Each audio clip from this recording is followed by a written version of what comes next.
I mean, how's it going? So, Joe Joyce fights Zili Zhang, sorry, the Chinese giant boxer, my new friend.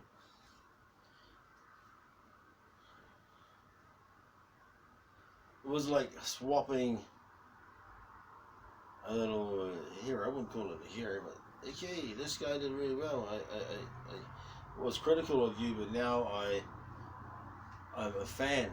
And then losing to Zili Zhang, it's swapped. Zili Zhang is now taking his position as one of my favorite boxers, if not the favorite. It's because he did very well.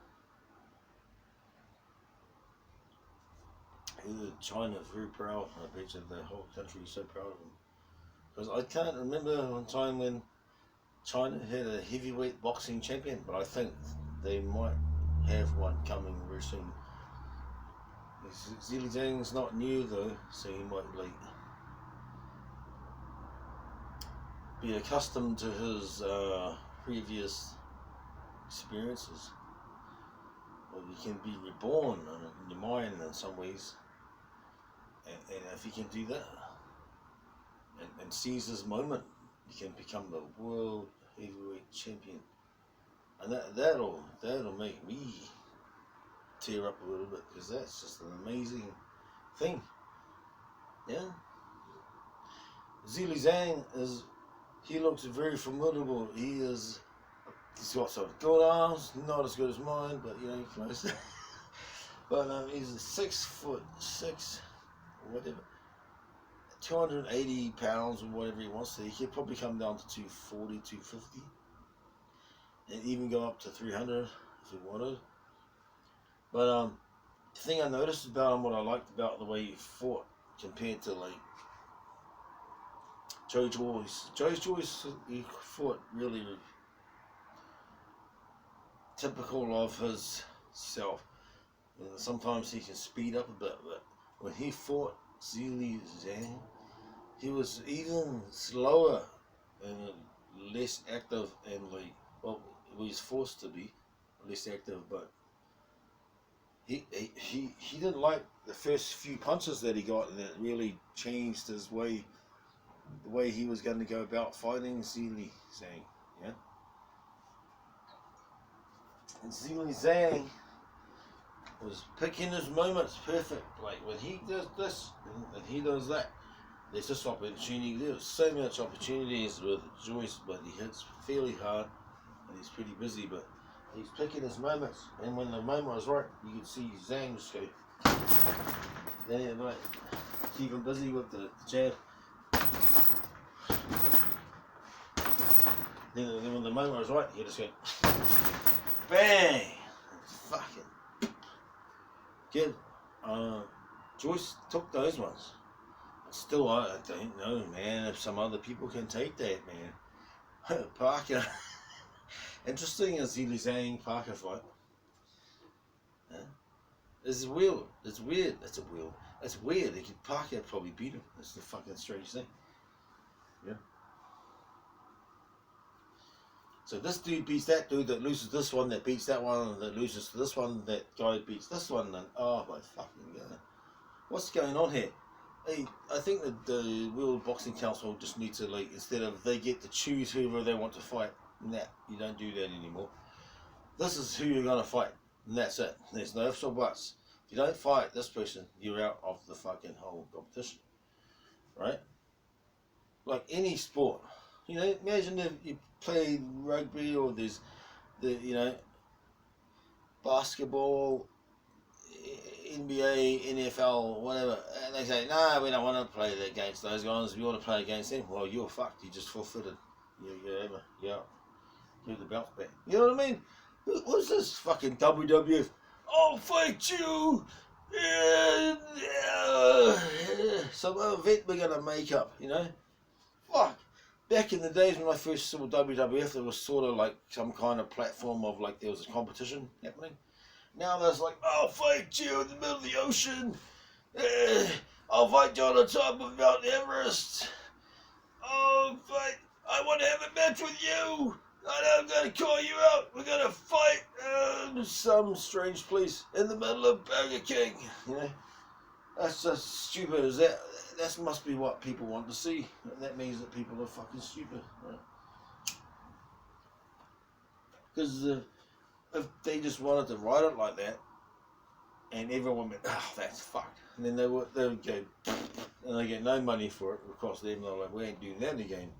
But because they keep doing that, that means it's selling. That means that people are fucking idiots. Because they want to see these boxers say, I want to fight him, not you, though.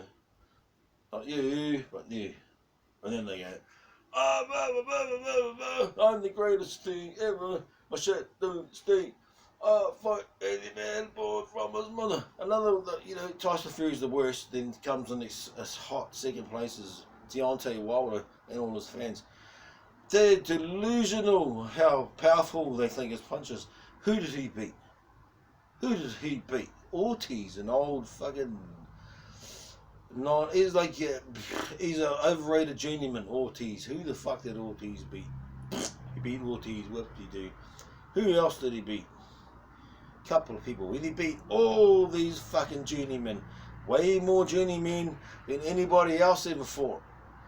And because he knocked out more journeymen than anybody else, because nobody else fought that many journeymen, to get the highest knockout ratio of all heavyweight boxers ever, because that's how many journeymen he fought. That's how the rate that he's got the highest knockout ratio, which means he's got the, they try to say that he's got the hardest punch of all boxing time. Fucking bullshit. 212 pound man, 217 pound man, same weight as me, maybe a bit lighter, but he's spread out over 6'7". That's a skinny little bitch. Have you seen Deontay Wilder's legs and his calves? They're like this. They're like this skinny. Oh my god. As we've seen, Tyson Fury, not known for being a very hard puncher, fairly hard, pretty decent, I'd say. But you know, he's not fast enough to be like really, really hard, but he's got a bit of weight on it. And he got him a few times. Once he got hit, once Wilder got hit, his legs were gone. His legs were wobbly, though he ain't got no legs to be wobbly with. You know, he cannot take a fucking punch. He's overrated. The mouth of all this shit. He's full of fucking shit. Okay, he's got a hard right. You know, it's hard, but it's not like the hardest ever fucking puncher of all boxing time. That is fucking bullshit. Ernie Shavers, George Foreman, Mike Tyson, fucking. There's so many more people that David Tua would absolutely rape fucking Deontay Wilder. I can guarantee you. David Tua, no, he only went down once in his whole career when he was really, really old and he just ran out of gas. He was like, ugh. And all he did was lean over a little bit and then he got up. That's a whole fucking career. He knocked out 4 heavyweight champions. But he advocated against marijuana reform in New Zealand so he can get fucked. I'll knock him out myself, running the cunt over. But still, got to admire what he did. Man was very, very strong. He was like the strength of like a world strongman sort of contestant kind of dude. That was a boxer. He was very, very strong. An 80 kg dumbbell in one hand, lying down on the bench, just going 50 times, switch hands. Did like so many sets with it. Then he went out and fought John Ruiz and nearly fucking killed him.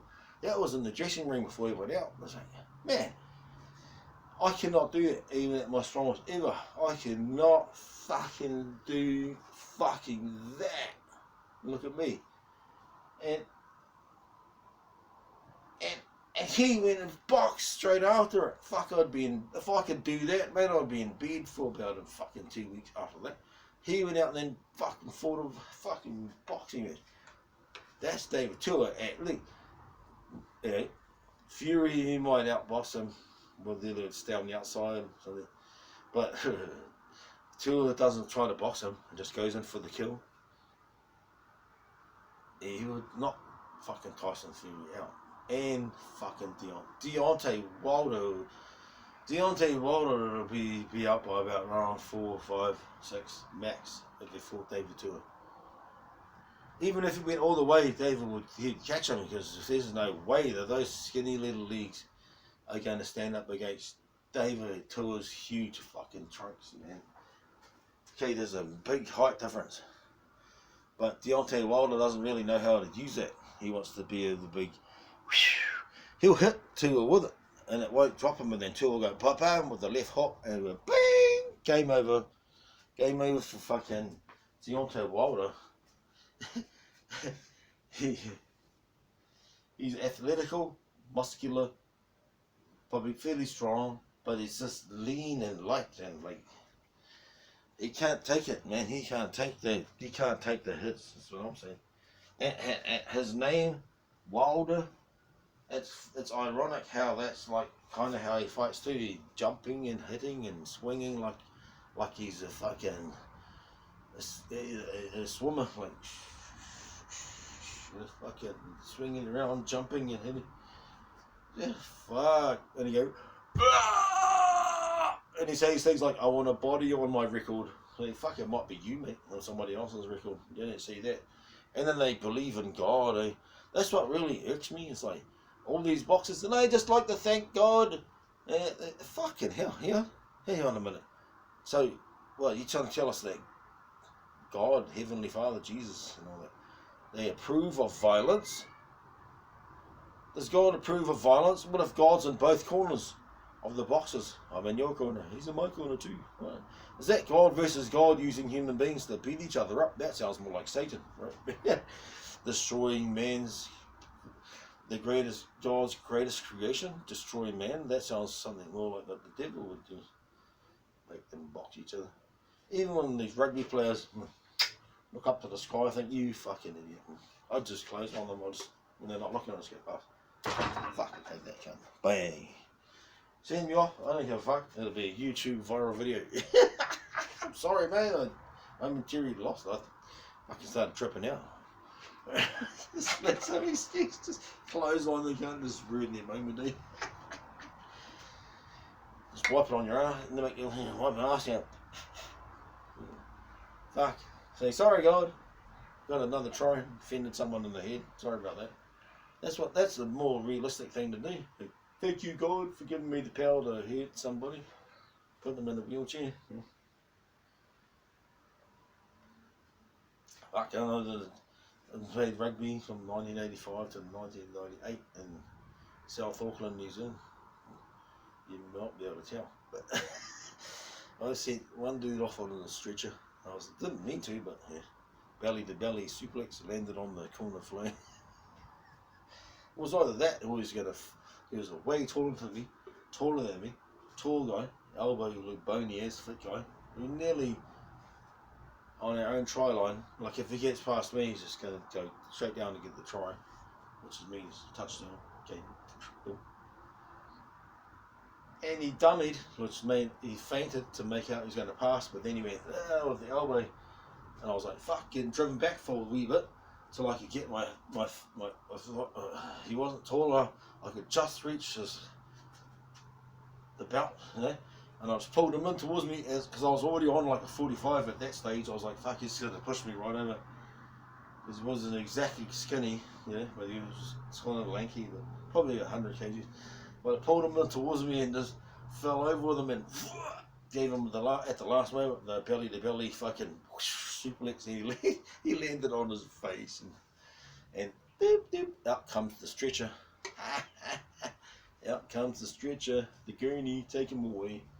I was like, oops, did I do that? Nothing to be proud of, but we did have 36-0 we won, and that was like a semi-final. 36-0. And when I went back in the changing rooms with the guys, they were like, they're fucking trying to pick me up. They were trying to pick me up, put me up above the heads, and they couldn't do as they fucking thoughts there, mate. Don't worry about it. You know, they were like, fuck yeah, too much weight in one little area. They were like, never mind. They were trying to try and pick me up, but they gave up. I was like, my fucking pubes, you can't. But yeah, those were the days, man.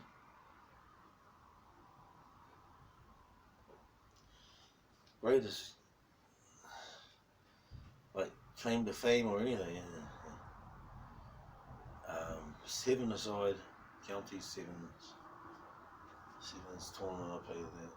Scored a try, but it was good to be able to play against people that had played international rugby, you know, and passed, like All Blacks, and not All Blacks, but like close to that kind of thing, like, you know, to play alongside them and be tackled by them and to like contest with them. I was like, I couldn't actually fuck any of them up too. They were just too good, man. I got fended off by RP Navy. Didn't hurt, but it's just like, it was just the move that they did, the switch, and I was like, oh, I'm on this guy. No, he suddenly got the ball. I was trying to reach up and pushed it out of the way. But it was just sad too, because I'm really known for like the fend, and I got one on myself. The fend and the bowl them over. I was just a freak at it. Imagine going to play rugby and you're watching a rugby game and you see the other guy just go, and they fucking fly through there and then on their back. Like, fuck, get out of the way. I mean, that's what I used to do. Not to everyone, just the guys, you know, the backs or the medium kind of dudes, tall, lanky, skinny dudes. That was a really big dude, so they're probably not going to really do that to them in a hurry. But yeah, I bowled them over though. I bowled over bigger dudes than me because it's got better technique, speed, like zoop, and they're like, fuck, it wasn't really done better. You fucking bowled you over. Bowling them over. When I say that, I mean, like, I got a rugby ball, I'm running, and there's this guy, and he's flying at me like this. And, you know, really quickly, always just, if they're standing up, like that with their arms, I'd do a fend on them, and they'd be like, and I'd just do it and fucking fuck them up, and like, just run through and just get like, I can't get to the bag because the bag will like, whoosh, you know, it's so easy. But, you know, when it come to like, when they went for the tackle, I'd be going and I'd go like that, like, and just go, like right through them, just like, just bowling off their thing, and it's hard to do all of the cups, and you have to run through, and you just use your forearms with the ball here as like a bumper pipe, and you just go. But I honestly used to average about 4 bump offs a game, even if there was just a little bit, or like a boom main bump off, and a few fins, like on the arse. If I didn't do that, if I had a game where I never got to do that, there's probably a couple where that happened. That was like a really bad game for me. I'll be gutted with myself. I'll be at the gym benching fucking 145 kgs, yeah, that's right. 145 kgs times fucking 2 sets, 12 reps, and then the fucking dumbbells, and then the biceps, that was me, you know, at a younger age, you know? And nobody else was really doing that. So when I played rugby, fucking manhandle people, you know. When it got to the physical shit, it was just like freak kind of stuff, like fuck, they're trying to grab his legs and he's still going, he's still running. Like, people trying to grab my legs and I'm still running through their tackles. They're like holding my legs and just running away from them. They're like, fuck, he's just ran through. That's because I used to work on my legs.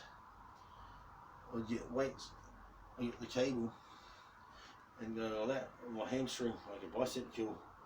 Then I'll do like knee raises, then I'll do squats, then I'll do leg extensions, and fucking all the stuff on your legs.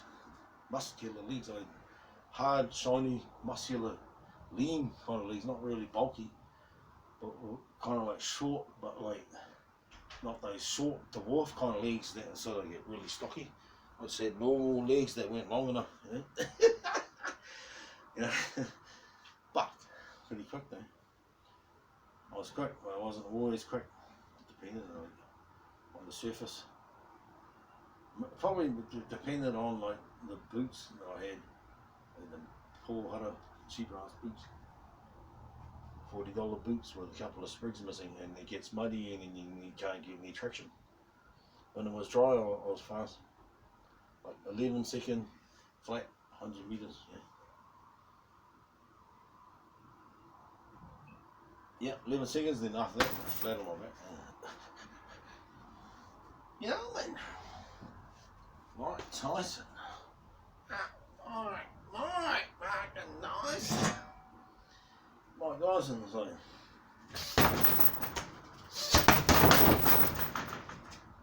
He's in hooking the fuck out of him, right? He's in the beat the little fuck out. Mike Tyson's just gonna go. He's gonna go.